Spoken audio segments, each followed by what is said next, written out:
And what is good, everybody? So welcome to the Philadelphia Phillies take it versus the Atlanta Braves preview. I'm gonna have my buddy Tyler Coleman coming on in just a few minutes. But before we get into today's show, if you guys are new to the channel, make sure you smash that like button. Also hit that subscribe button, guys who are new, and definitely shout out the content. So you guys don't want to miss out on the upcoming content as well. But yeah, let's get some comments. What up, Flame? So I was going to be actually not just my buddy Tyler Coleman. I'm going to have another guy on to give his outside perspective. You've seen about I think a couple of times before on my football streams. Coach Dante, he's going to be up in the building. So we're going to kind of go over things, break down the 5-game series, and the starting the matchups though. All right.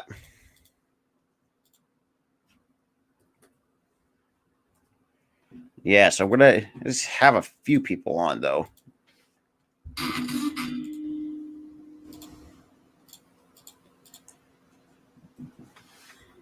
Goodness, man. But, yeah. But shout out to the 4, though, that's in the building, though. So we're going to have a few people on as well. All right, so.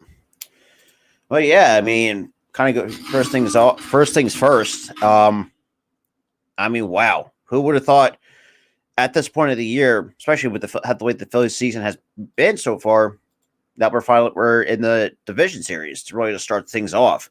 For me, it's just it's crazy. It's crazy. I don't think it's really crazy, but I didn't really expect us to go this far into the postseason. Let's be completely honest, because like I said, I wouldn't see this team going further than the division series. But I'll talk about that as well. Yeah, but I think the Braves are going to take this series away from us. I think that's where I think we're going to definitely put up a good fight against them, but I think we're definitely going to fall short against Atlanta because when the postseason comes for Atlanta, it's a whole different breed. This team is completely different in the postseason. Yeah. Yeah, my Eagles are 5-0, so this is going to be. It looks great. So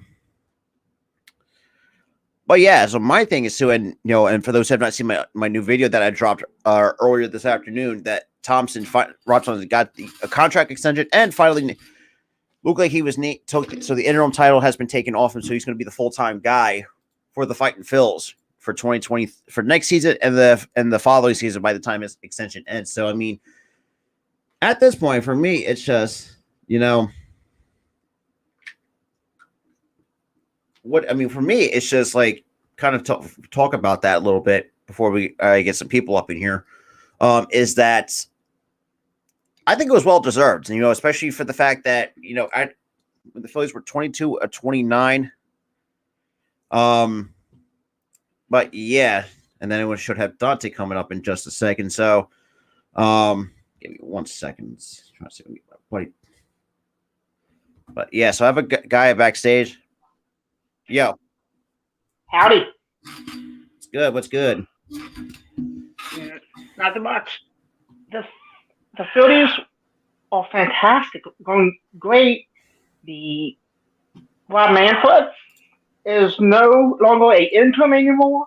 He is now the manager of the Phillies as of today. Yeah, well, that's the reason why I dropped that video in the first place on the channel. And really talked about that. And I think this will be a very good series against the Phillies and the Braves. But I still I even told people I had the Braves in 5 games. I totally think that the Phillies will win in 5 games. I definitely know it's going to be 5 games. That's for sure because I feel we have played well against the Braves, but like I said, with the Braves in the postseason, they turn it up. They're like it's a whole different animal. Like the regular season Braves is a lot different than from what we saw in the postseason for the Braves in the last couple of years. So I mean, for me, it's just I don't see because like I said, I don't have us going further than the division series. Because we have guys, and speaking of my other guy that I'm going to have come in to have his outside opinion before I bring him in, is yeah, so let's kind of get Yo, what up, Dante? What up, y'all? But yeah, I mean, like I said earlier in the intro, like who would have thought the Phillies would be here?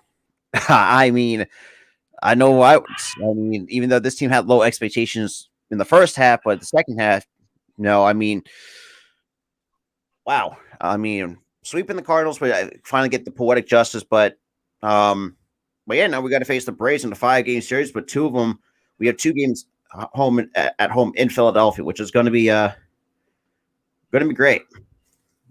It definitely would be great for the Phillies. It would, and good money for them too. That's what they. That's what Citizens Bank Park needs. All the good money from the playoffs, because this will be the first playoffs at home in 11 years. Well, we'll see. So, Dante, what do you think? I'm not gonna say the Phillies don't have a shot because they did play Braves hard, but I will say I think the Braves, are the better team. I think the Braves are the better team. I'm gonna say Phillies. I'm gonna say the Braves could win in about 6 games. It's a 5-game series. I'm gonna say I had the Braves in 5. I'm gonna say the Braves. I'm gonna say the Braves in I'm gonna say the Braves in 5. I'm gonna say the Braves in 5 games. Yeah, because I don't think because like I said, I mean, even though the Braves do own the CC series against us, but with that out of the way, I mean, like Dante said, we played hard. I mean, there was a couple times when there were some guys we just couldn't hit. I mean, but we do have our pitching matchups for the 5-game set. So game 1, we got Suarez going game 1 against Max Fried. Game 2, we don't know who the Braves are throwing out, but we know that Wheeler is going for game 2. Game 3 is definitely as Aaron Nola at home in Philadelphia.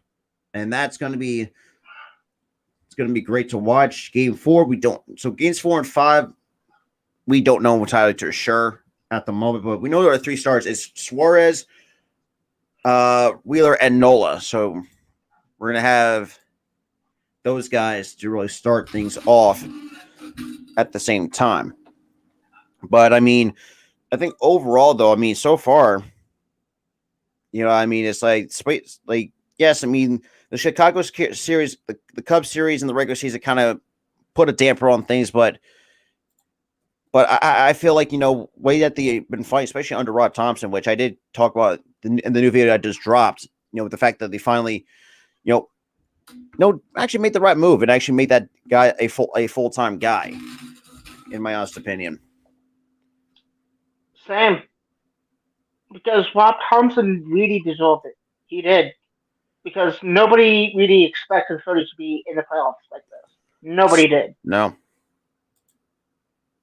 Yeah, I said he should get some consideration on being a full-time general manager, because all it just seemed like that they needed a change from Joe Girardi, and it wasn't working out. So even though if they would have didn't want to hire him and take the interim tag off, I think he should get a look or interview for the manager spot. So I'm glad they kind of gave him a 2-year deal to keep him now, because he deserved it. He got this team to the NL division series, and he deserves it. He deserves for them to be. And think about this too. In the first 111 games, like he posted a 65-46 record, which was good 4th best in the major leagues.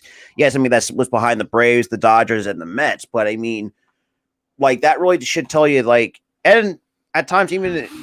And his coaching philosophy is more old school. I mean, we've seen in the last handful of games that we've seen was more like small ball. We don't, which I think a lot of times that we got to start relying on nowadays at the same time. But with the Braves, I mean, the Braves, we know what they are. Because we don't know if Strider is going to be held, especially from that, I think, an oblique injury or whatever it was. But we'll see. We'll see what's going to be.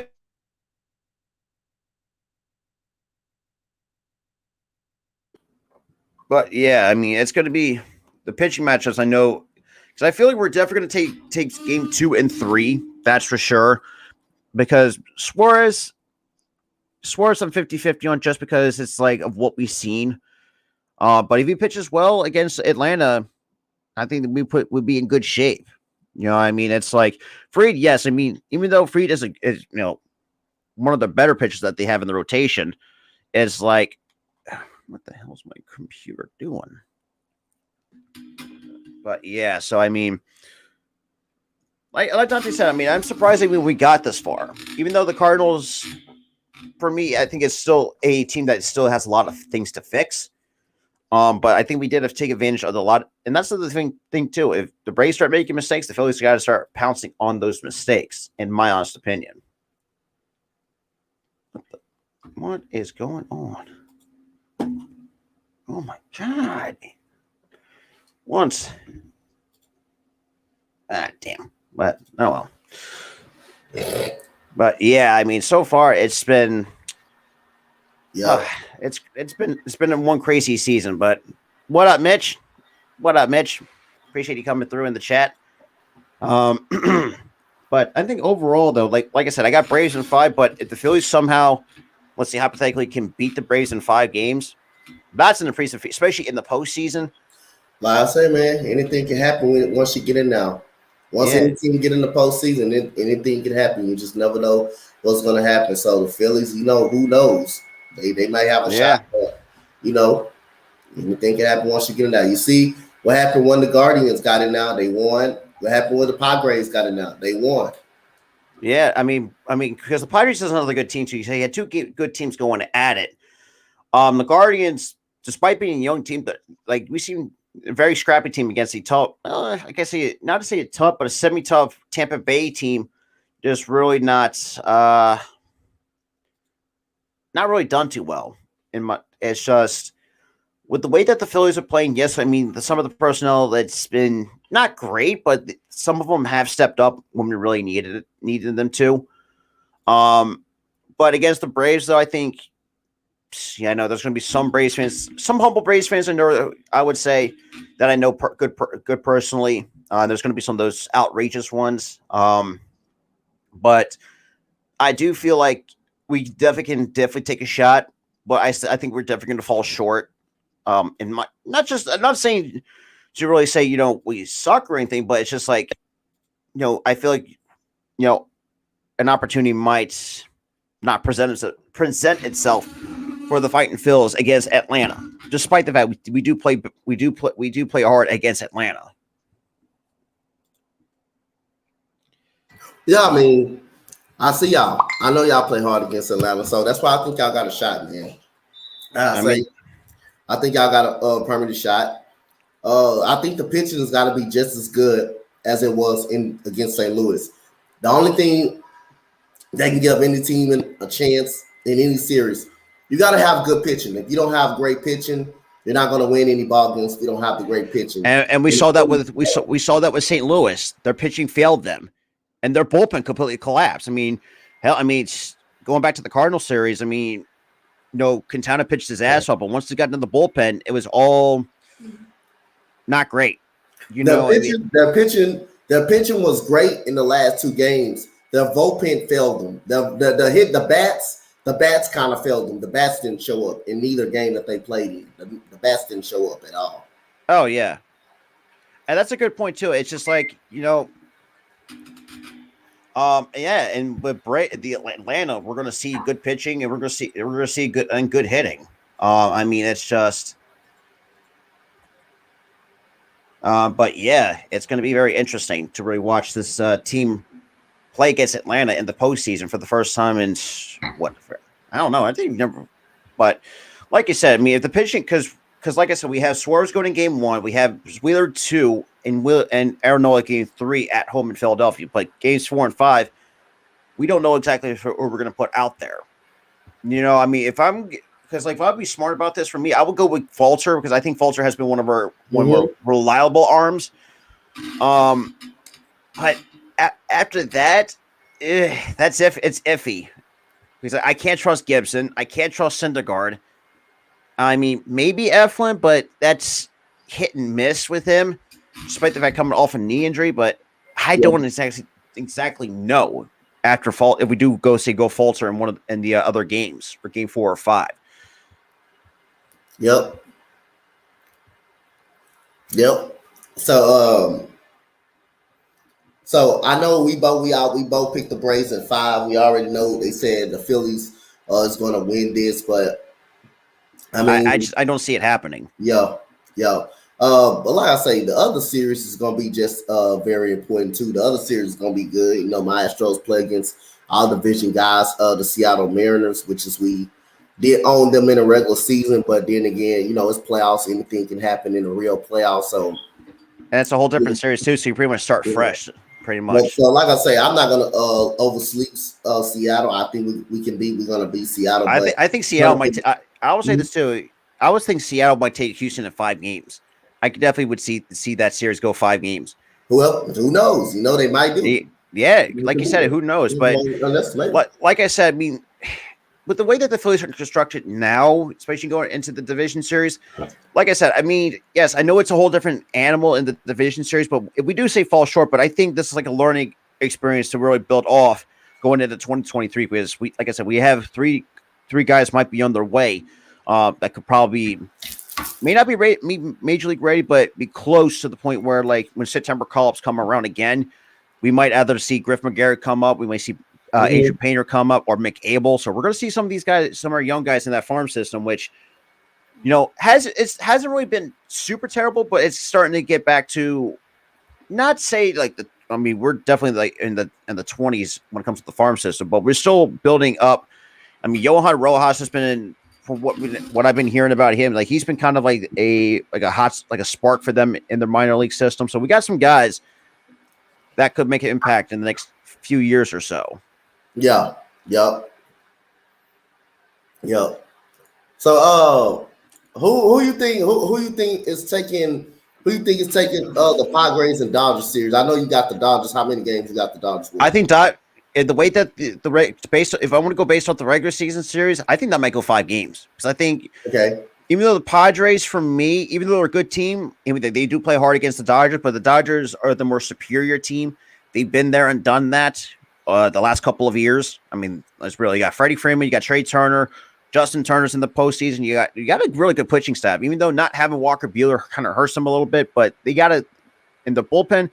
I mean, from what I've been hearing, Dodgers fans, it's been not been too keen on especially their back end of the bullpen is where that's the biggest question mark for the Dodgers.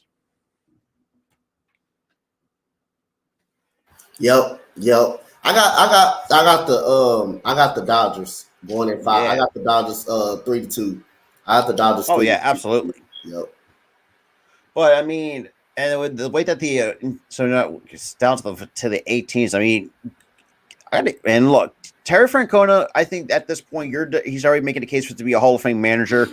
I mean, the fact he took a very young team in the Cleveland Guardians to beat the Tampa Bay Rays, who, let's be real, not spending it, like I said, I even mentioned this too, not spending any money, not making the right, like the biggest moves, hurts, and I'd say it definitely hurt the Tampa Bay Rays. I mean, they got, Oscar Gonzalez, man, the dude came freaking huge for them in 15 innings, even though that was a long ass game in 15. But I mean, yeah. Yep. But I mean, the way that how everything has turned out, especially for all these teams, even Philadelphia, after some of the series and how we started. I mean, the fact that it took a bit of a managerial change. We had to end some different coaching changes to really get this team right the ship, and it has really shown. I mean, yes, I know we're not going to be like in the top 10 in different offensive categories, but we could make some noise in a competitive NL East. Whereas, like, I mean, we know how the Mets can game. We know the Braves are consistently good. Miami, they're going to be up there very soon. Depends if they get the right guy to fix that team. Washington, who knows with them? That's a huge question mark over there. And Washington D.C. for the Nationals. But I think going to like down the road, I think 4 out of these 5 teams in the NL East could be playoff teams. Yeah. But the way that I see. With the Mets, though, it's just like the pitching just ran out of gas. And it's just like, I don't know. Like a 100-win team, I don't know, and you completely fall short. And even though they I think I saw in 2016 where like 100-win teams don't really do the history is not kind to teams that win over 100 games in the postseason. Yeah, you go back to Seattle Mariners. You remember when they won them 116 Yeah, games? and completely collapse after that. Yeah, like, and they had to ship off Fell apart. everybody. Yep. Well, what up, Sleeping Angels? What up? But like you said, I mean, that 2001 Mariners team, that team was stacked at 116 games and completely collapsed. And I mean, Ichiro stayed as long as he did before he went to Miami. Randy Johnson already has a World Series ring. Yeah, I mean, it was just crazy. I mean, the fact that when they shipped off Randy Johnson before just Arizona, I mean, it's like I kind of felt like he kind of bit them in the ass. I mean, it's just like I think also this is before when did Ken Griffey Jr. leave? Because I know he didn't. The last game he played was Cincinnati in 2008. Oh God, I feel old just thinking about that. But damn, God, I was still a young kid back in the early 2000s. Yeah, good Lord. But looking at how the Seattle Mariners, I mean, even though the Seattle Mariners over time, from what we've seen, I mean, went through so many different general managers, different managers. I think I mean, look, Lloyd McClendon wasn't too bad for them over the years, over the few, I mean, since I had Iwakuma and other guys like that. Just really never seemed to get over that hump. But when they got to Scott Service, even though last year fell short, but finally exceeded those expectations going in, I think, year 2. I do think, I think they're definitely going to make some noise in that AL West. Even though that's going to be another competitive division. Well, somewhat, because you had 2 lackluster teams in there, and the Angel. No, what's the fight? No, it's 30. Who's the other 2? Because you had it's the Astros, the Mariners. That was it. It was just us in Seattle. Everybody else was dog. Everybody else was dog. Yeah, I'm trying to think because you had the Angels and the A's and the Rangers. Oh yeah, and the A's and that's right. You have other like 3 dog water team. Well, the Rangers, I feel like there's another team that's going to be on the uprise, but just I feel like Beasley has not been the best for them. Even though being the interim guy though, because Woodward was absolutely not great. The fact that even Nevin even the Angels even decided to bring back Nevin. Oh, that's going to be another year loss for you guys. Good Lordy. Because I feel like and this is what I think too. Like I feel like this is where Dave Dombrowski kind of realized. I think when he looked at the different coaching options. It's like I feel like he really didn't really think like moving on from a guy like Thompson, who's finally led this team to the postseason for the first time since 2011. Swept the team that eliminated us in Philadelphia, and to get that poetic justice that we've been looking for years.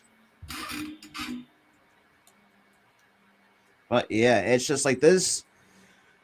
Man, postseason has been very interesting to say the least for some of these teams. Well, we know what the Yankees, Astros, Dodgers, and Braves can do. Well, we've seen them too many times. But Seattle for the first, that's a huge accomplishment for them. But like I said, I still feel like they're going to fall short against Houston because you already have your game 1 started in Verlander, so that's going to be I won't say that's going to be an automatic L, but that's going to be a tough game if they have one of their best pitchers going for game 1 to face Verlander. Yeah, Justin Verlander always showed up in big games in the playoffs, man. That's why I like Justin Verlander. So I think I'm okay with the top 3 going Justin Verlander, Bomber Valdez, and Lance McCullers. I'm okay with that top 3. No, man, you're not wrong. I mean, because like I said, I mean the other 2. I mean the top 2 we have. It's like Ranger for me is, it's iffy because I mean we got Ranger and Fried going out in game 1. Well, I mean recently Ranger has had some pretty good starts as well. So I wouldn't be too worried, but I still can't put my total faith in Ranger for the first time in his first postseason appearance. We know where we're getting out of Wheeler and Nola games 2 and 3.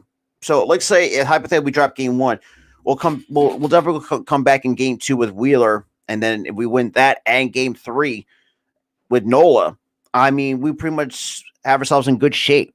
Even despite the fact the other 2 games are in Atlanta, which even though we did get swept though, man, it wasn't as bad as people would think, I don't know. But I would kind of see how everything is going on.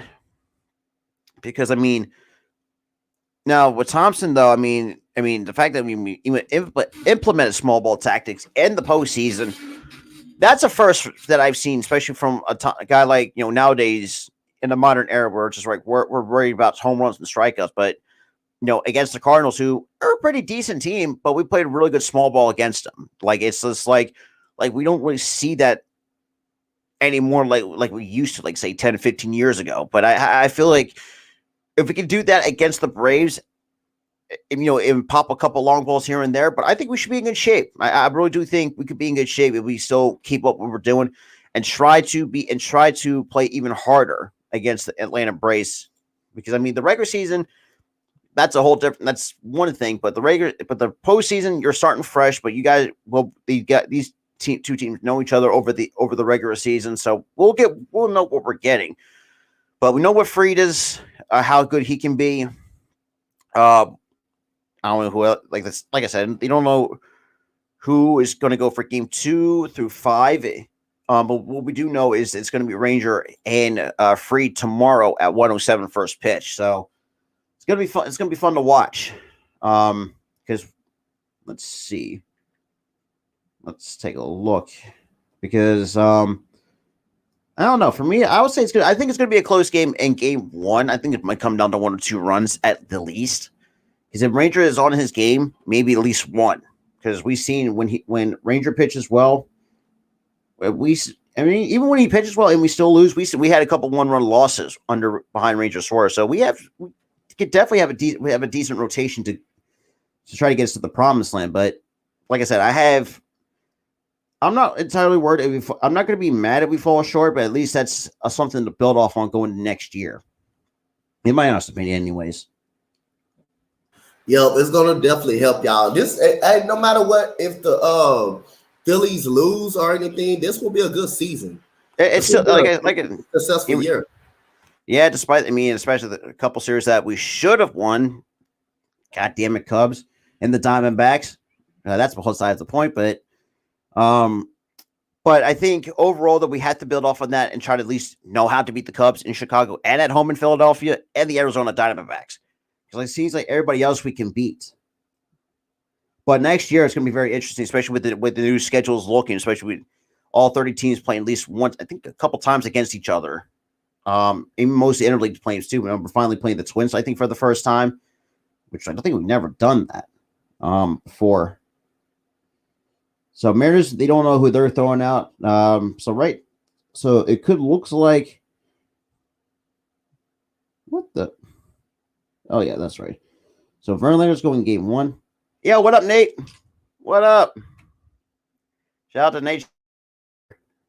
What up, Nate? What up? Well, yeah, so I know that's the thing, too. It's just like, now it's going to be very interesting what the Yankees are going to do, especially not having Chapman, though, kind of kicking his ass off the roster. But it's gonna definitely be interesting for the Yankees, man. It's gonna definitely be interesting. The Yankees and Guardians, I think, be interesting series. Yeah, I think that series I could see go 5 games because because Shane Bieber pitched his ass. I mean, you got your top 2 in Shane Bieber and Tristan McKenzie, who's been pretty good. That's what I'm talking about. That dude is gonna be good, man. Tristan McKenzie is gonna be good. Even though he did really pitch well though in game 2 against the Rays, even though it took 15 goddamn innings to get the damn game over. But it's just like, for me, for the Yankees and Guardians series, I think it's going to come down to the bullpen. Like, who's going to be the one guy who's going to step up for either bullpen? For me, I don't know. For me, I do think it's crazy. It sounds hypothetical. I think it might. Also, Nate's got. You'd be surprised, Nate. I mean, I love the enthusiasm, but you'll be surprised of how scrappy this young Guardians team can be.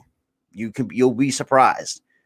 But I still feel like, let's see, games 1 and 2. I don't even know if the Yankees even announced their starts for games 1 of the division series. So let's take a look at that because we know who's going game 1 for most of these teams. Astros, you got Justin Verlander. I feel that's going to be a tough win against Seattle, whoever they're going to be throwing out in game 1. We got Suarez. You kind of nuts. I'm 50-50 on that one. for my team.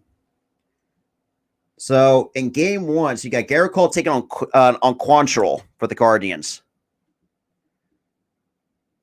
So and then game 2, you got Shane Bieber. It looks like it's going to be against Nestor Cortez and Pedro Sembrino in the first 3 games for the Yankees. I feel like I don't know, but I feel like games 2 and 3 that's going to be some good games though, because you got Tristan McKenzie and Shane Bieber going in those games. But I still think this series might go 5 games. That's for sure. Let's see, do we play Cleveland? Let's try to look at the regular season. Okay, they did sweep Cleveland earlier in the regular season, but we'll see. I mean, we'll see though. It's gonna be like I said, it's gonna be very interesting. Like Dante said, it's gonna be very interesting stuff for some of these first time teams like us, Seattle, and Cleveland. Let's be real, still one of those longest postseason World Series droughts in a very long time.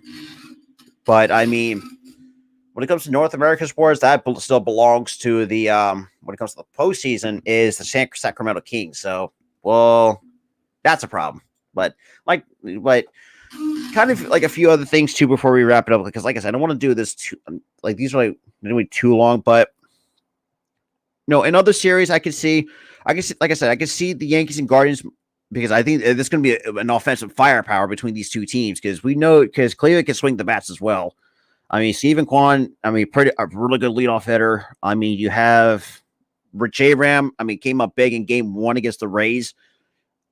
I mean, they got some pretty, I mean, even though they don't have like big time hitters other than outside of Ramirez, but they got guys that can really step up and surprise people. And you got Terry Francona, who knows the American League better than anybody. Definitely a Hall of Fame manager for sure. Seattle, I think they're going to fall short against Houston, because I feel like Houston's offensive firepower, their defense, and the pitching, I think, is what's going to help them. And Seattle fans, even fans of Seattle, look, I don't try to hate, but I do feel like you got something to bid off to go into 2023. But Houston, I feel like, has the upper hand, because in all facets of the game, that belongs to Houston on all 3 fronts. You know, offense, defense, and their pitching, and the bullpen's actually pretty decent too. Now, I will say this too: if Neris wins a fucking ring, I'm going to be pissed, but I'm going to be happy at the same time. But damn it! Oh god, that's gonna suck to watch that. For us though, I think we're gonna lose in 5 games to the Braves. That's for sure. But I mean, and the fact that the Phillies, we finally actually were given Thompson a chance to manage to go into 2023, 2024. I mean, overall though, I mean, like Dante said, I mean, yes, I mean, it still was a good season, despite the fact, even the regular season, there were some series we should have won. Like I said, the series against the Diamondbacks, we should have swept them. We should have swept the Cubs, but unfortunately we couldn't do that. But it's overall, I mean, still, we almost pulled a 90-win season, despite the fact, you know, how much of a slow start we started in the first 61 games of the year. And the Dodgers and Padres, oof. But I wouldn't be surprised if the Padres was surprising people. Well, let's get my other buddy in here, Mr. Tyler. Dude, I was like, I was watching it. You're like, before we wrap it, I'm like, don't wrap it up. I'm coming. I was sitting there like, I got up late and I went to go eat a donut and I saw it was like 4:30. I'm like, dang it. You know, so I told Dante that is like, I had this series going 5 games, but I feel like we're going to fall short against the Braves, even though we do play hard against the Braves. But when we see how the Braves are in the postseason, it's like, yeah, that's a whole different animal. Beast. Yeah, I feel like they're going to play us harder than they did in the regular season. I feel like they let up a few games. Yeah, against us, but yeah, I feel like we're going to win some games in the series, but we're not going to win enough to go to the CS. We're not. This is our roadblock, like we said. It is a huge roadblock. But if we do want to say hypothetically, we do beat the Rays in 5 games. Now that'll be an impressive feat on its own right. How the championship? But what would excite me if we beat the Braves? We have to play the Dodgers. We beat up on. Yeah, we took 3 out of 4, or the Padres, because the Padres could surprise. even though without Tatis, we've seen how good the Padres can be without Fernando Tatis. I mean, Manny Machado gets going. Can I tell you something? They just beat the Mets. Yeah. I mean, that's all they did. They just beat the Mets. They're not going to make a run. They just beat the Mets. Who cares? Yeah. I feel like LA is their roadblock. LA is their roadblock. And LA is going to make a run. If we do wind up miraculously winning this DS series, we'll have to play the Dodgers, who we did beat up on. So if we do make it to the CS, I do see us going to the World Series. Yeah, and surprisingly, and the fact that in the Phillies, actually probably the best moves they ever done is get and did we not say he was going to give this man a full-time job? And that's exactly what they did. I said it when we made the playoffs. Just give this man a full-time job right now. And you know what they did? Right after they won their first series, we're going to give you a 2-year extension, and we're going to take the interim part of your job out because you're the full-time manager. But yeah, it's just like I said, when we kind of talked about some other series too, you got Houston and Seattle.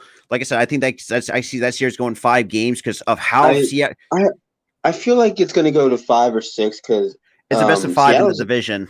Seattle is a scrappy young team, and I see them making it tough for the Astros. But the Astros are going to go in there because they got the experience and they know how to. They have better offensive weapons, pitching, and the bullpen is pretty much just what's going to beat them. Here's the thing about the pitching. They got freaking Verlander. Enough said. Fernando Valdez is also good in the postseason too. Valdez is on there. They got it. They're deep. They're deep in that rotation. They're deep in that rotation. Their bullpen is really good. So, say, especially with Neris. I had told Dante, it's like if he wins a ring, I'm going to be mad. People forgot that Valdez won 18 games this year. That's crazy. Games. That dude won 17 games this year. That's the thing. The Astros rotation is so deep.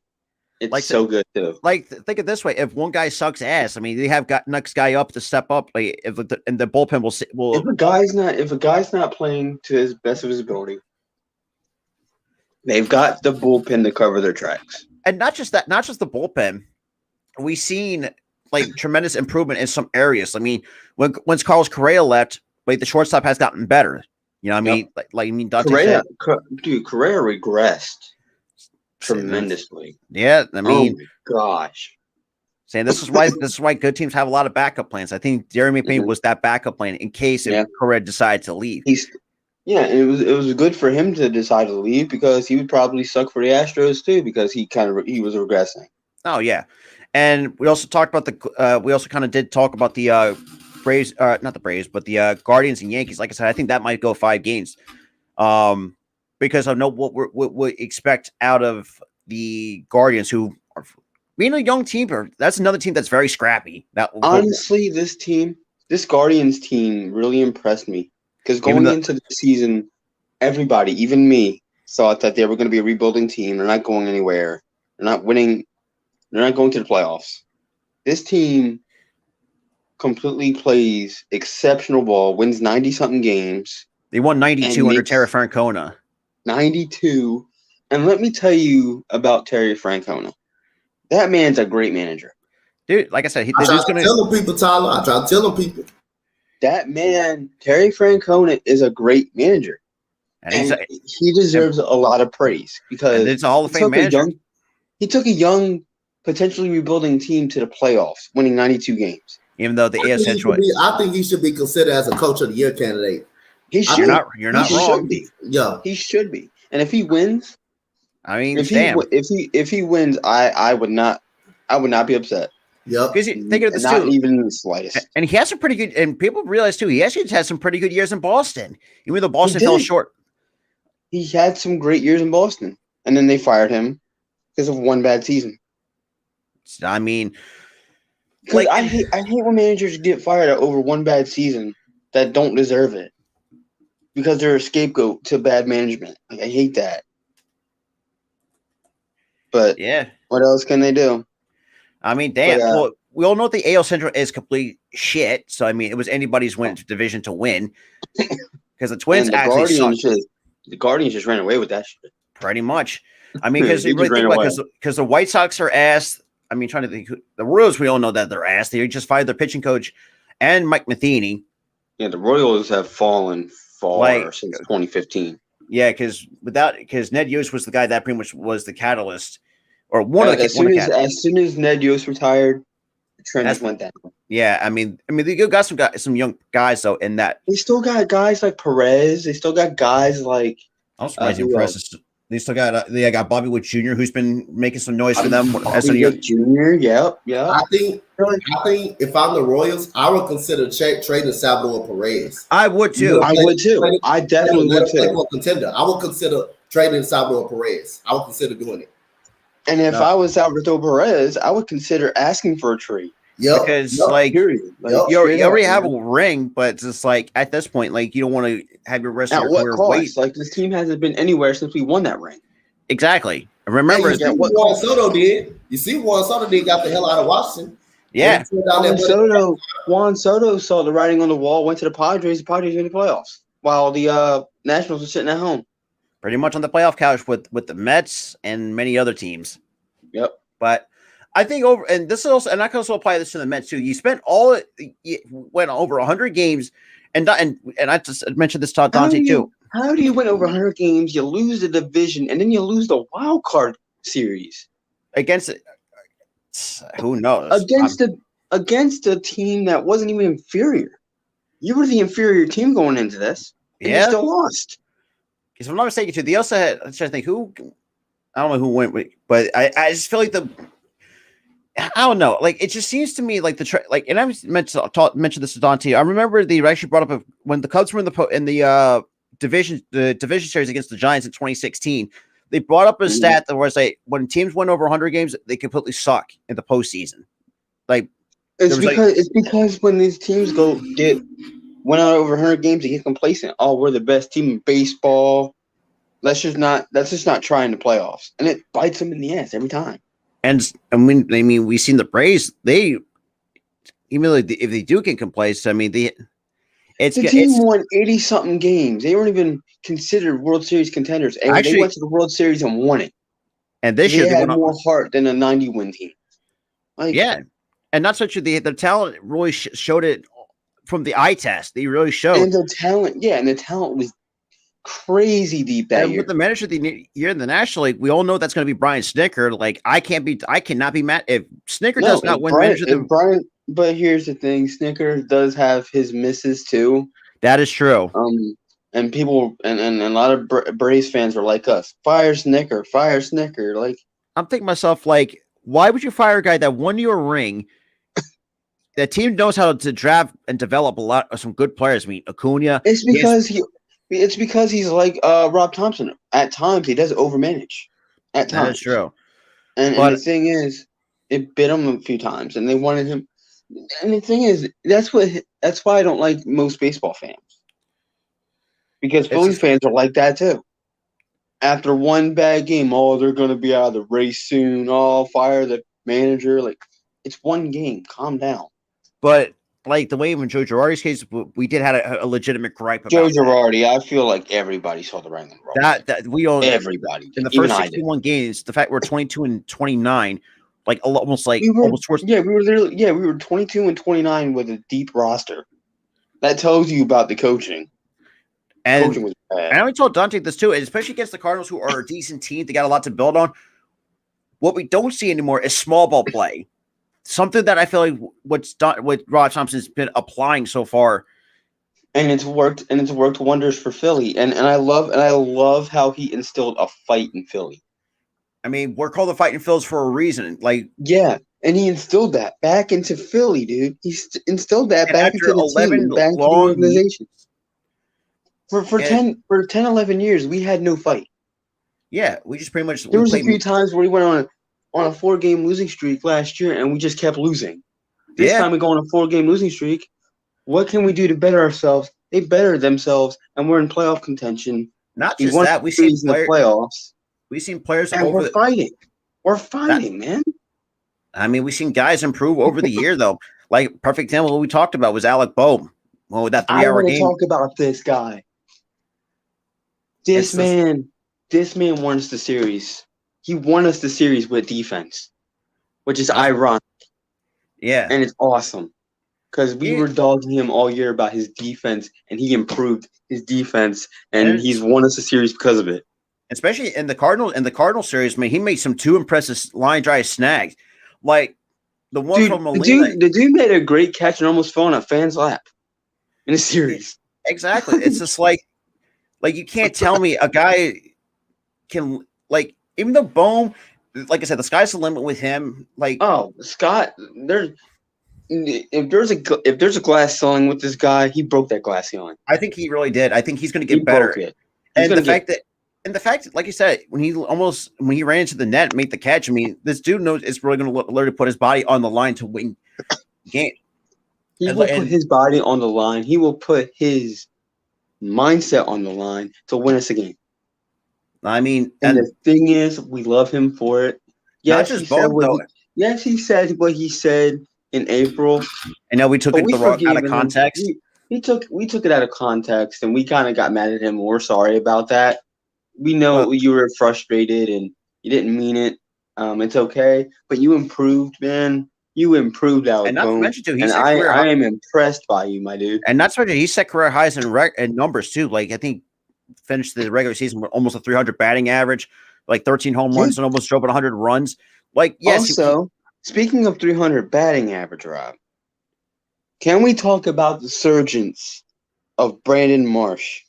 Brandon Marsh, that's another guy that's been very. They saw Dombrowski and the coaching staff saw something in this man, and we got it out of him.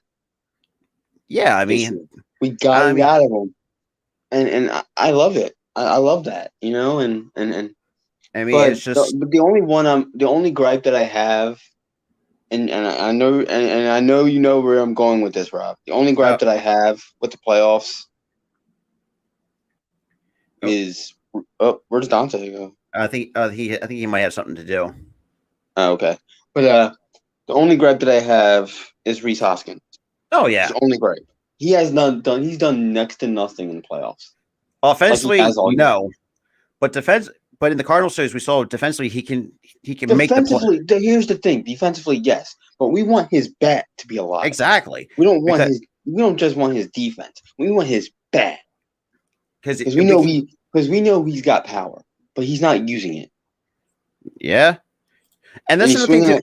And he's continuously, like he has all year for the past few seasons, swinging at bad pitches. And that's another thing too. And going back to Bohm though, like that hit by a pitch, the fact that this dude no-sold a hit to the arm. No, the hit to the elbow. And that's it's a good point too. Like you guys think would have been on the ground crying. But yeah, I think too, it's all the adrenaline rush that this man was like.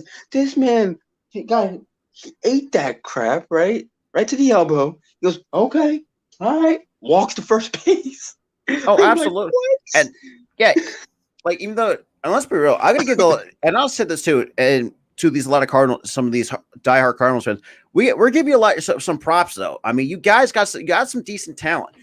Yeah, you guys got some great talent, and the way you showed up Pujols and Molina and Wainwright love the way you did this series.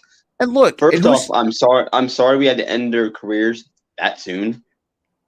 But because I feel like it would have been cool. It's kind of like bittersweet to me. Like I'm happy that the Phillies won, but I'm kind of sad that we don't see Pujols getting his final ring.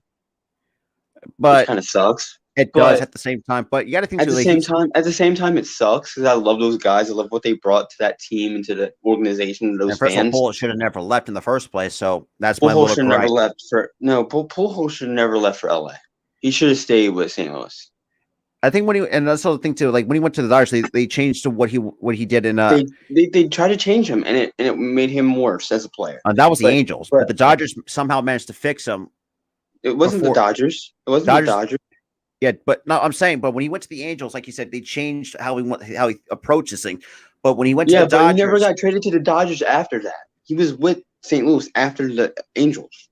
No, he technically, never played for the Dodgers after. He played with the Dodgers.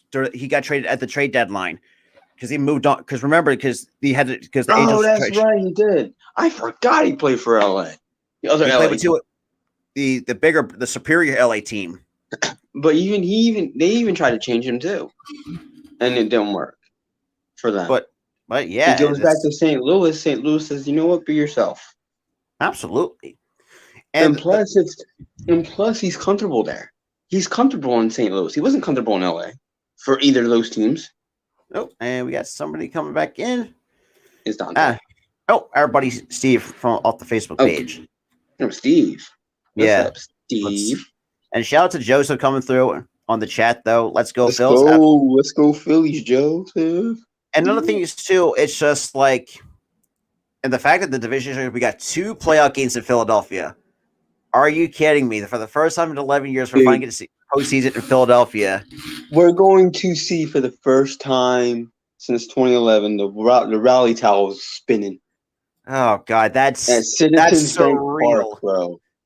It's been surreal, man. It's surreal. It's just like the last time I saw that site was like I said before, I was 13. You were 14. Yeah, I mean we were teenagers the last time they made it, and you know, but yeah, we didn't win a series, but still. Unfortunately, it was ironic. We lost to the exact same team that we swept. You know, but the thing is, I'm happy that we swept them because we got sweet revenge. But I mean, revenge is so sweet, Rob. Yeah, got a taste of that revenge, and it's so sweet. But I will do agree with some of these Cardinals fans. Ari Marmol has made his share of mistakes. Yeah, that mistake that he made. I think game 1. Yeah, I agree with that. I agree with that mistake. As soon as I talked to you, because why would you not continue to ride the hot hand? He was shutting us out. I was right. You put in the bullpen guys who have been notoriously being hit and miss. Well, more so hit because they made the playoffs, but they've been missing too. But our buddies having issues. Yeah, technical issues. So, but like I said, kind of going back to what I said about the doing a recap on that series, you know, the fact that, you know, Halsey has been one of their consistent guys in the back end of the bullpen, but the fact that Marble didn't realize he had a jammed finger, that really costed them. Yeah, he should have realized something was up with him. And because you don't play a guy with a jammed finger, but I would kind of have to blame the pitcher for not communicating with him, saying, "Look, I can't play because I got a jammed finger." Like the fact that he finally says, I can't feel. He said, "Screw it, I'm gonna go out there. I'm not gonna tell the coach I have a jammed finger." So I feel like that wasn't the manager's fault. I feel like it was a player's fault for not communicating. And not to mention, I will blame also. And there were some routine plays I would think the Cardinals should have made. I mean, Arenado, let's be real, a 9, soon to be a 10-time Gold Glover, 5-time Platinum Glove winner, and you whiff on a ball that was. Like, even though it took a second hop, that's an easy can of corn for him, and you completely whiffed on that. And also that ground ball. That ground ball that turned into a base hit for Gene Segura. He should have been out on that. That should be made. To be honest, that should have been an easy ground ball out. And this is why I fear that another irony comes into. Remember, I mean, Cardinals fans remember Mundo Sosa scored the game-winning run for us in St. Louis at the same time, and he was so bad for St. Louis too. That's some like ignorant bliss right there. And he had a pretty decent year though with the bat though, even though averages wasn't great, but he has had his moments. Here's the thing. This goes along with the same line as the Brendan Marsh deal, the trade. Dombrowski saw something in Sosa. Even though we had to give up JoJo, though. I mean, I did like JoJo, but the dude just couldn't stay healthy. JoJo was terrible. JoJo sucked. Yeah. He wasn't nothing special. I don't care about his health. He wasn't nothing special. We had to give her to him. Even though Edmundo Sosa is a solid bench piece. Which I would say that. He's a solid bench piece. I mean, I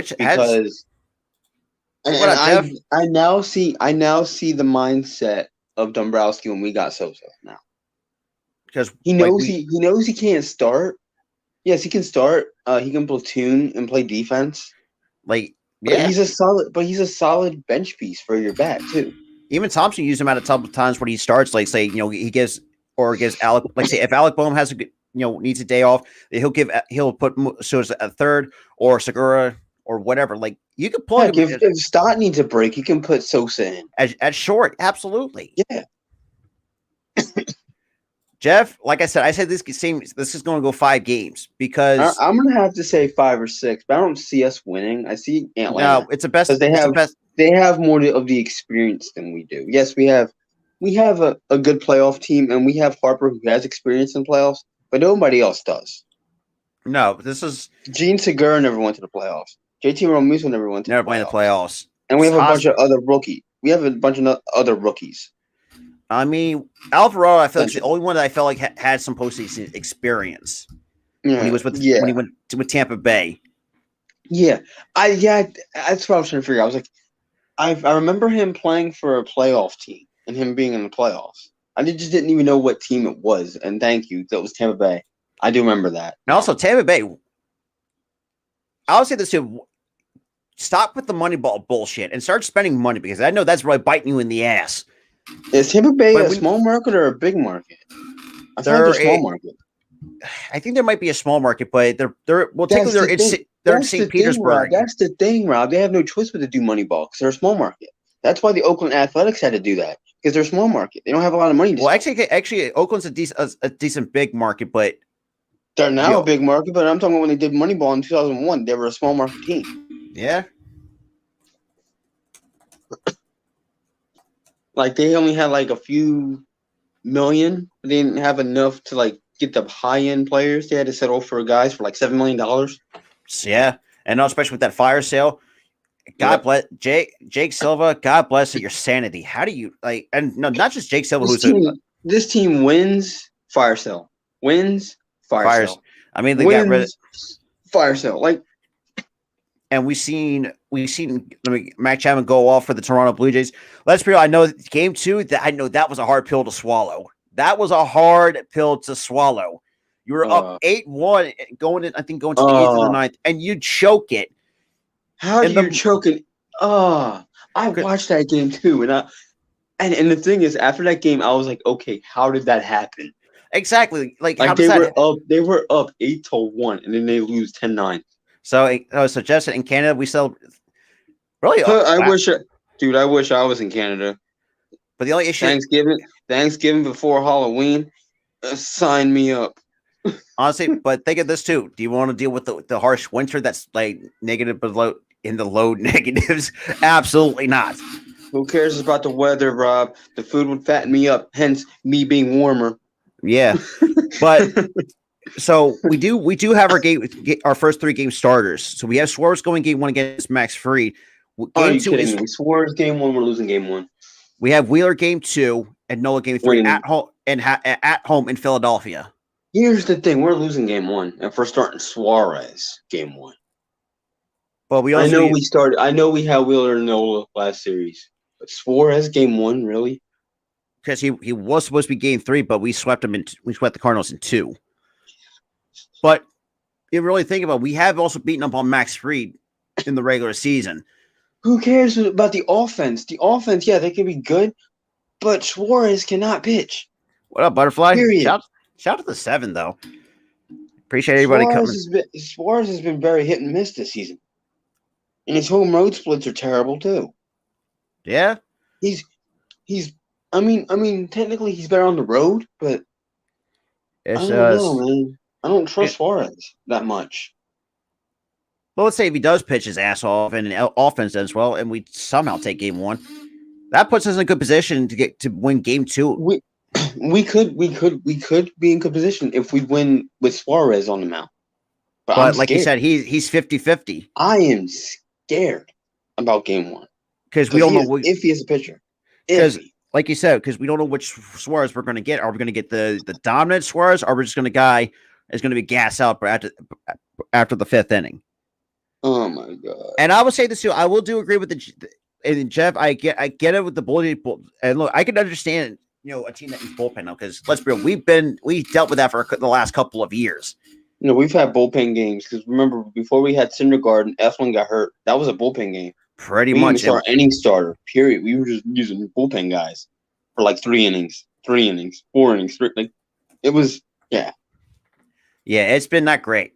And those games, the bullpen games that we had were brutal. Those were ugly losses. Brutal. Yeah, and that really pissed us off to no avail. We were like, for the love of God, Dombrowski, get a 5th starter now so we can make the playoffs. And he did. I know Syndergaard isn't nothing to write home about because he sucks still.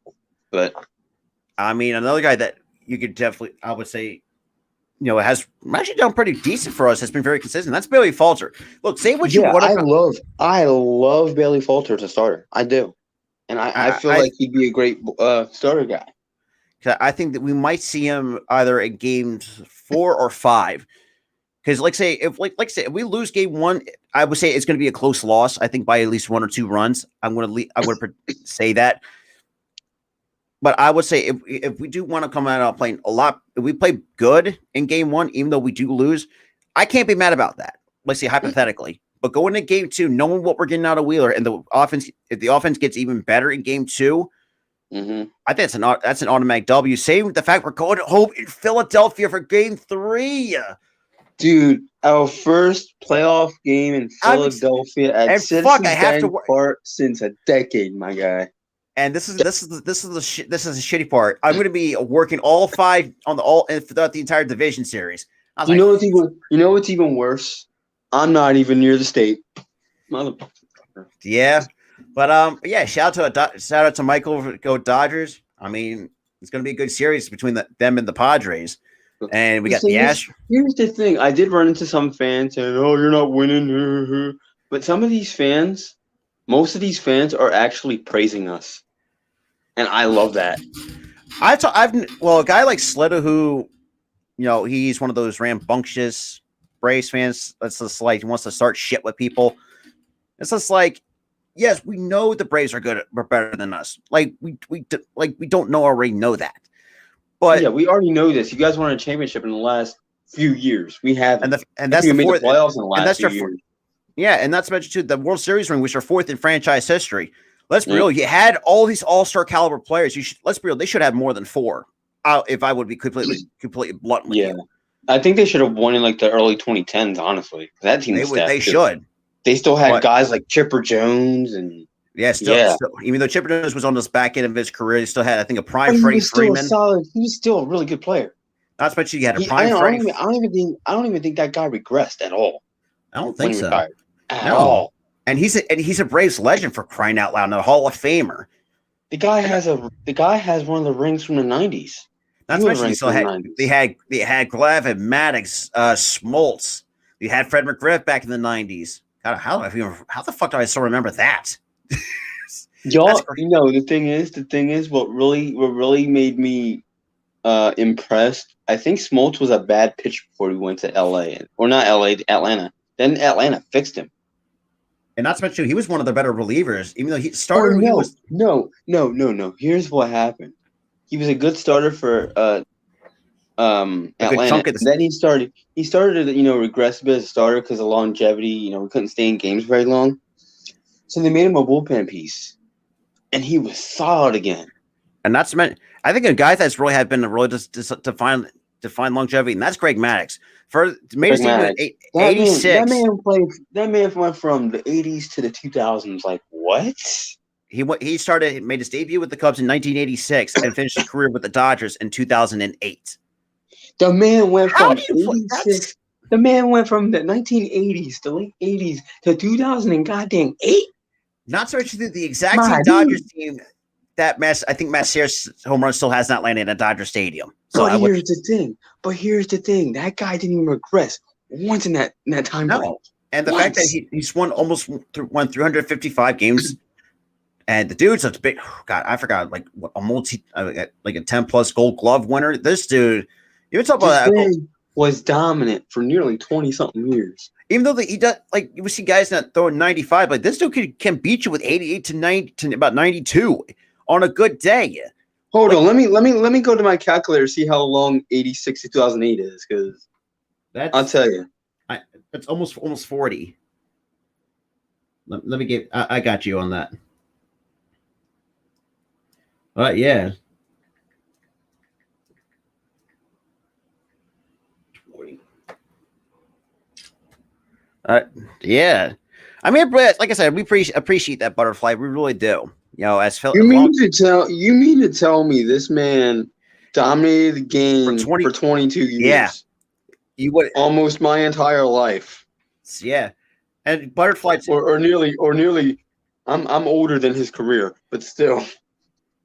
But I think but like I said, butterfly, even though butterfly is one of the best months we have, and as an Astros fan, look, I know we want to keep the faith, but reality, like we said, this is one of the biggest roadblocks. We're talking with realism. But I do hope Phillies win. I do have faith in the team that they do upset this Atlanta team, but this Atlanta team, I'm biased aside, they're the superior team. That's good. It's good. But that's what we're trying to do. We're trying to put bias aside. We're not going to go, oh, we're winning the series. Like we're not because we know that the Braves are good. We know we know the Braves are good. We know they won a championship. We know we see the lineup. We see the pitching staff. They are deep. They're deeper than we are. Yeah, like I said, they have a good roster. They have a better starting rotation than us. They're catchers wise. Travis d'Arnaud, that still kind of pissed me off. That was one of our former prospects back in 2009. But the fact that, unfortunately, which helped us, even though it sucked that we had to get rid of him. That was part of the Roy Halladay trade. Which, who would have thought us would pull off a guy like Roy Halladay and also have Cliff Lee with Roy Oswalt and had that kind of rotation in the early 2010s. It pains me. We had our best season yet in 2011, and we didn't do anything with it. We jack shit, and everybody else. Oh. And then we just plummeted out of the race for 10 years and came back this year. So gonna go back to Greg Maddux. So you want to hear his accomplishments and highlights and awards?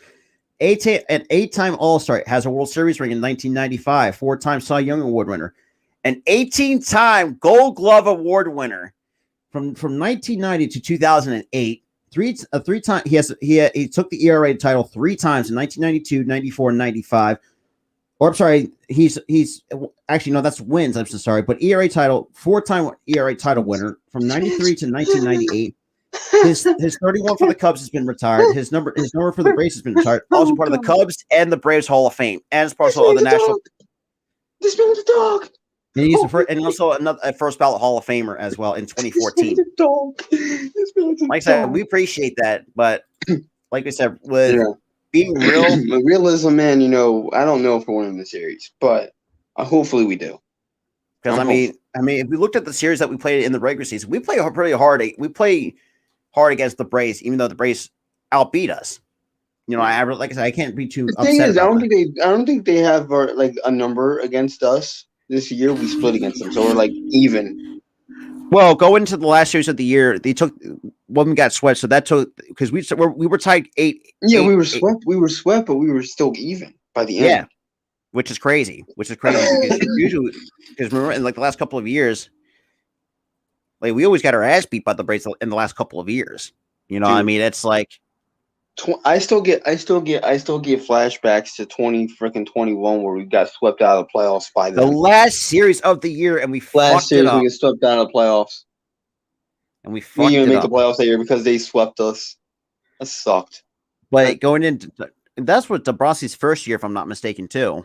I think that was Dombrowski's first year because he didn't do. He did next to nothing that year. But he was trying to.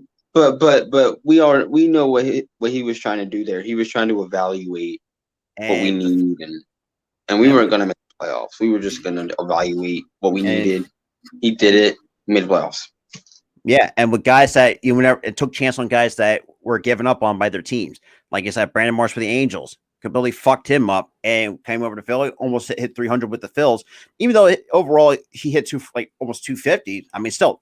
That's still good enough. He went from the low 200s to 240 something.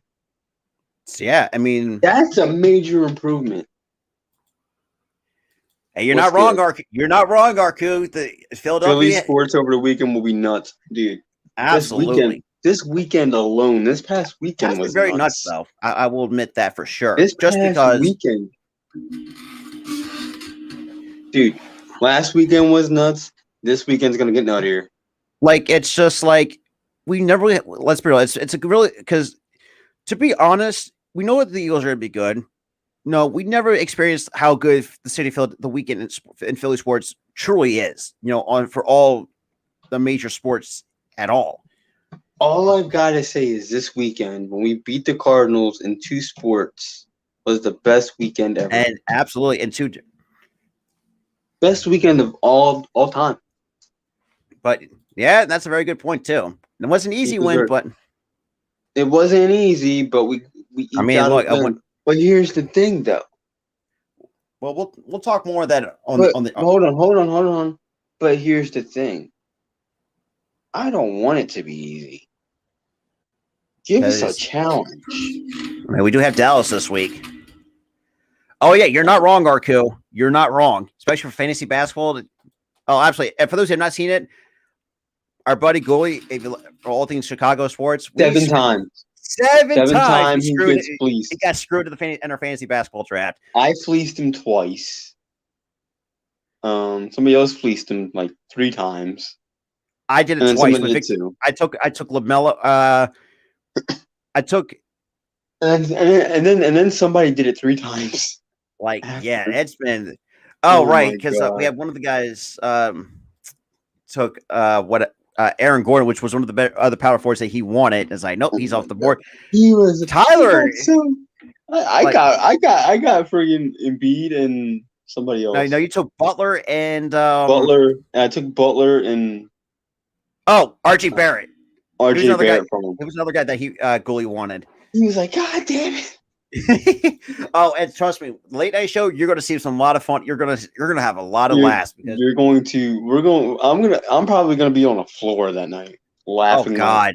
If you had not seen the Ruthless Attitude from Friday night, I highly recommend you go back to watch that because Dub was on the floor. I'm cracking up. You're nearly freaking crying. I was on the floor. Goolie's nearly freaking crying. He couldn't even breathe. And Spotlight was just embarrassed. Oh, and speaking of which, why the hell not? Since thank you, Goolie, for keeping the skate for all the recording. So let's play one. Don't do it now, man. Don't do it. Oh, let's wait until the late night show because this is a sports channel. This is a sports stream. But like you said, and I agree with BLSG though. We have to take care of it, but like I said, it's not going to be easy. Whether it's the Phillies, the Eagles, or the Sixers. Yeah, I really hope the Phillies do take care of business on Tuesday and the rest of the series. Yeah, actually, technically tomorrow. The division starts tomorrow. Yeah, tomorrow. Today's Monday. Tomorrow's the day, and it'll be what? 2 o'clock start, I think. I think it's a 107 first pitch on. Oh yeah, Fox. 107 first pitch. That's right. And then I think the next day is going to be a 4 o'clock start. Yeah, but I want to see some. Oh God damn it! If I wasn't working, because if I were not working any of these days, I would definitely be on the call for these games. But unfortunately, I can't. Which sucks. Here's the thing. I'd rather have a day game than a night game. That's true. Because kids are fans too. Let the kids have a game. Especially if it's a day game in Philadelphia, I'm excited. If it's a day game, let the kids have it. That was because they realize kids watch baseball too.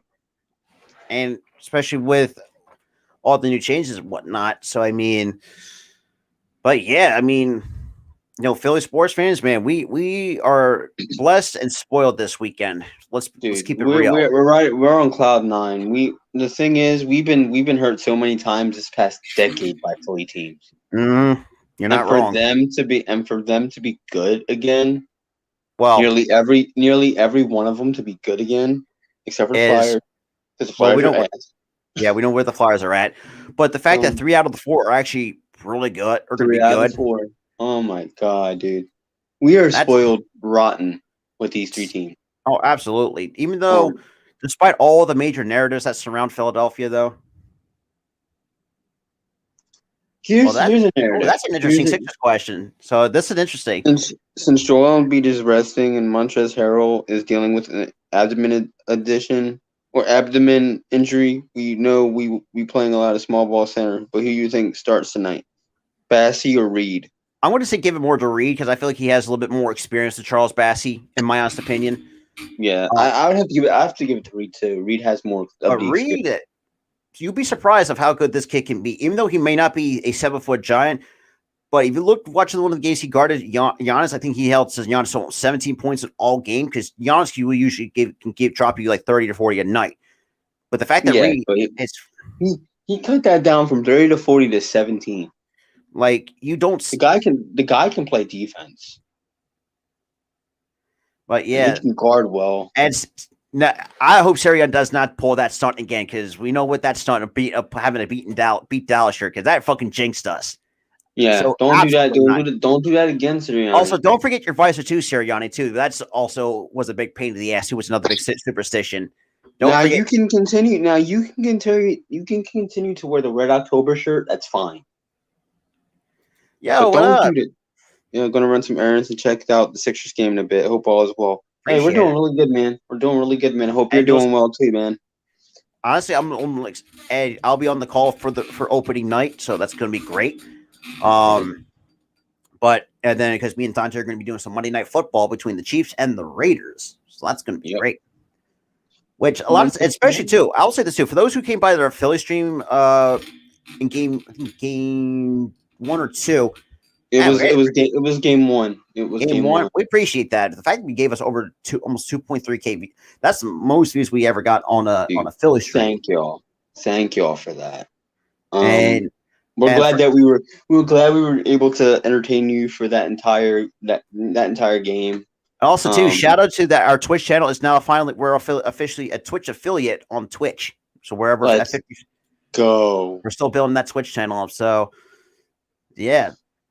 But yeah, so and then you'll see me again week 6 between the Commanders and the Bears. First time me and Gooley actually technically me and Gooley might do the Bears and Cubs game. Question, Rob, are we doing the game next week for Monday Night Football with the Eagles and Cowboys?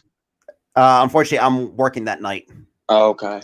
I'm working. I was just making sure. I was just making sure because it's going to be a nationally televised game, so I can. But I'll probably going to be watching it. Yeah. But this is going to be the first time actually me and Gooley are actually going to do something together, which is crazy as it sounds. But we're actually going to do more with Gooley when we played the Chicago Bears late, and I think week 14. I think I can't remember.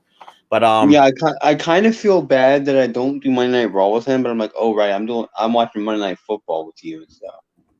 So it's like, I mean, do you want to join me and Dante for Monday Night Football? No, I'm not saying I want to join you. I'm just saying I did the last time, and I felt bad that I didn't do Cooley's Monday Night Raw stream. Yeah, but I mean, well, just a statistic though, I'm actually be live. Yeah. Actually, you know what? I don't know. I'm kind of. Oh, damn! Now I'm debating though. Do I want to do the Sixers or do I want to do the damn football game? But I might actually do the Sixers game. Actually, now that I think about it. Yeah, I would do the Sixers game. I know this content. I know this channel has been kind of. I know people are getting deprived of Sixers content because let's be real. It means But yeah, so I mean, Dante's going to be on the call for the Monday Night Football. You'll see me. Later in a couple hours, so don't want it to be too long. So I got to set that stream up. But it's going to be exciting for Philly sports, not just in baseball. Well, mostly baseball because the fact we're finally have 2 postseason games. Finally, I mean, it's just like we've been waiting for, like we said, we've been waiting for this over a decade at this point, and we get. I mean, if we come out and play our best against Atlanta in this 5-game series. No, and Dante said it best. Who knows if we say a hypothetical, if we do upset the Braves, now that's an impressive. And we know we can beat the Braves in the regular season, but when it comes to the postseason, that's a whole nother level to get through. But we'll see. But other than that, though, I got nothing else to add. Other than I'll hope to see most of you guys at the Sixers game 7:00 tonight. Tyler, any final words before we wrap it up? We moved the pay-per-view stream that we're supposed to do today to tomorrow. And it's completely my fault. I got up late again. I always the thing is that I'm a night owl, so I really don't sleep as much. But when I do go to sleep, it's like I'm sleeping all day, and then I'm waking up at like 12 to maybe even like 2 o'clock. Yeah. Today it was almost 3 that I got up, but yeah, it's my fault. I'll take responsibility for it. But you'll see again. But the pay-per-view stream is going to be tomorrow at 6 o'clock. We'll be doing WrestleMania 19. And then Thursday it's for the It's Running podcast as well. It's at the same time. And I'm sorry for that too, because we didn't bring you that the last few weeks. But yeah, I mean, because I think we got a lot of talk, especially we got to do at least do a recap of Extreme Rules. Man, we got a really lot of talk about from Extreme Rules. Honestly, let's just axe, or honestly, no, don't axe it. Never mind. I was gonna, let's do this podcast episode on Thursday, a special Extreme Rules recap. Yeah, that's the idea. Let's do that. Yeah, let's do that. We'll do an Extreme Rules recap for you guys on the podcast. A very special. Oh damn! It says just a statistic. Been 30 years. Been 30 years. God, since I remember Veterans Stadium. Hold on. Been 30 years since I've been at Veterans Stadium to see a Phillies game. Back in the days of Schmidt, Rose, and Carlton, I'm old. Hey, trust me. Even though I'm 25, like shit, I remember the Veterans Stadium like it's yesterday. Can I tell you something? I know it's been 30 years, and you feel old. But Veterans Stadium did not close down until 04. Yeah, so if that makes you feel any younger, then you're welcome. But. Yeah, but other than that, though, man, we got, like I said, we got a lot of stuff planned coming for you and the network. But yeah, so I'll see you six guys at 7 o'clock for the Sixers game. But with that being said, this is Robert and Tyler from the Philly Sports Talk podcast. Appreciate everybody tuning in. We'll see you guys on the next one.